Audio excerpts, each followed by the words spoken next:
जब कोई साम्राज्य अपनी ही ताकत के घमंड में फैसले लेने लगता है तो उसके खिलाफ दुनिया नहीं हालात खड़े हो जाते हैं। जिस अमेरिका को कभी पूरी दुनिया का निर्णायक माना जाता था, आज वही अमेरिका खुद फैसलों के कटघरे में खड़ा है। और इस कहानी का सबसे चौंकाने वाला पहलू यह है कि बिना एक भी गोली चलाए एक देश ने पूरी वैश्विक राजनीति का संतुलन बदल दिया है। उस देश का नाम है भारत। दोस्तों, आज हम जिस दौर को देख रहे हैं वह सिर्फ देशों के बीच टकराव का दौर नहीं है, यह नई विश्व व्यवस्था की नींव रखे जाने का समय है। डोनाल्ड ट्रंप की नीतियों ने बीते कुछ समय में अमेरिका को उस मोड़ पर ला खड़ा किया है जहां उसके अपने सहयोगी भी अब उससे सवाल पूछने लगे हैं। नाटो हो, ब्रिक्स हो, यूरोपीय यूनियन हो या खाड़ी देश, लगभग हर बड़ा वैश्विक मंच आज अमेरिका की राजनीतियों से असहज नजर आ रहा है। अमेरिका ने यह मान लिया था कि टैरिफ, प्रतिबंध और धमकियों के जरिए वह पूरी दुनिया को नियंत्रित कर सकता है, लेकिन हुआ ठीक इसका उल्टा।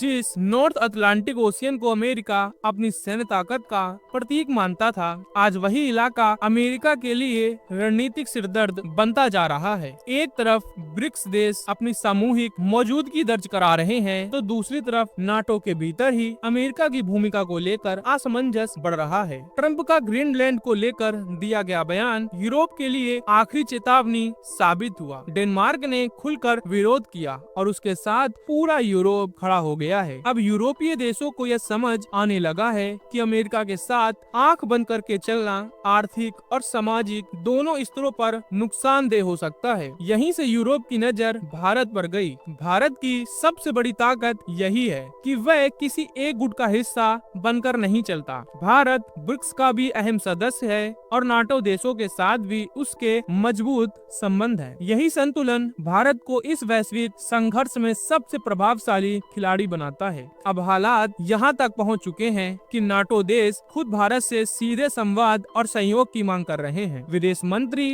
एस जयशंकर की लगातार हो रही बैठकों का मकसद भी यही है, एक ऐसा रास्ता निकालना जहां वैश्विक स्थिरता बनी रहे और किसी एक देश का दबदबा ना हो। सबसे बड़ा झटका तब लगा जब चीन ने अमेरिका के खिलाफ सीधा आर्थिक मोर्चा खोल दिया। रेयर अर्थ मटेरियल, जिस पर पूरी अमेरिकी टेक्नोलॉजी निर्भर है, उसकी सप्लाई पर रोक लगा दी गई और चौंकाने वाली बात यह रही कि वही सप्लाई भारत की तरफ मोड़ दी गई। यानी जिस संसाधन से अमेरिका दुनिया पर दबाव बनाता था, वह अब भारत के हाथों में रणनीतिक ताकत बनता जा रहा है। रूस ने भी बिना किसी लाग लपेट के यह साफ कर दिया कि भारत के साथ उसके रिश्ते और मजबूत होंगे। क्रूड ऑयल सप्लाई में बढ़ोतरी, डिफेंस टेक्नोलॉजी में सहयोग, ये सभी कदम अमेरिका की उम्मीदों के बिल्कुल उल्टे थे। अब ये लड़ाई सिर्फ सेना या बयानबाजी की नहीं है, ये लड़ाई है डॉलर बनाम वैकल्पिक व्यवस्था की। ब्रिक्स देशों ने मल्टी करेंसी सिस्टम की दिशा में ठोस कदम उठाने शुरू कर दिए हैं और इस सिस्टम का केंद्र भारत और चीन बनते नजर आ रहे हैं।